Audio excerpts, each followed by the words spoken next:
I love Quantrix and I want to make you a Quantrix master. Go to QuantrixAuthority.com to learn more.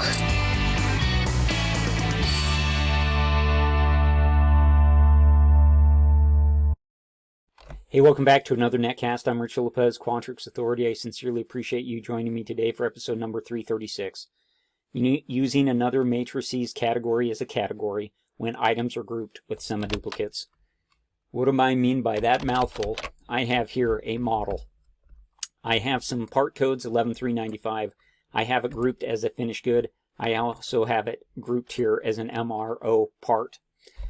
I have up here a matrix that has 11395, and what I would like to do is I would like to go up and pull in this value where the column, where this map column is equal to the column that is found here, this column header here.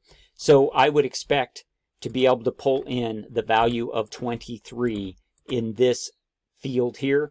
And the way I do that is I simply go out and I write a select statement and I say select the value from this where the map column is equal to the column that I'm on, which is ITTY, and how do I want it to match to make sure that my part codes are matching. I would think that this is just a basic using as of using another another matrices category as an item, as I've done here. But when I go ahead and I hit enter, I get nothing. And if I hit my dependency inspector and I open that up, I can see it's evaluating to nothing. If I were to go ahead and comment out the using as and try to debug this, I would see that I do get 23 here, but if I were to move this value down, then I get the value of 11061. So I don't think it's really matching on my part codes. And the reason why is because these items are grouped and Quantrix cannot handle the sophistication of these grouped items matching up here with just 11395 when it is not grouped up here, and these categories of course are not shared. So in order for this to work, what we need to do is we need to add the part code actually to this map column. And the way I'll do that is I've simply got another formula here and I've added another column where I'm going to take this map column and I'm going to kind of create a lookup key of pipe 11395.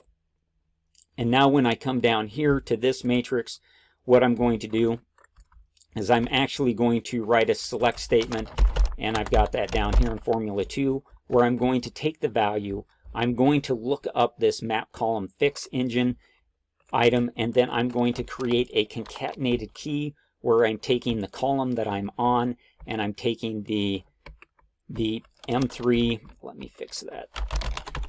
And then I'm taking the item that I'm on here. If I go ahead and hit enter here, then you will see, give me just a second. I got to get the column right here.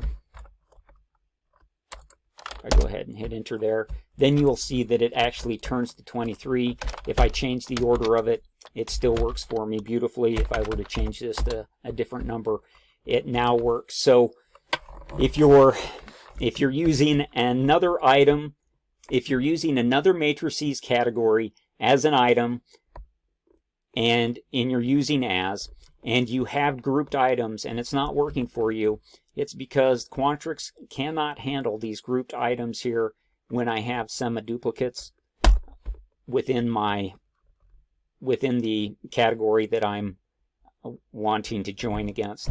Anyway, I hope that makes sense to you. If you have any questions about Quantrix, I really do hope that you'll reach out to me at quantrixauthority@gmail.com.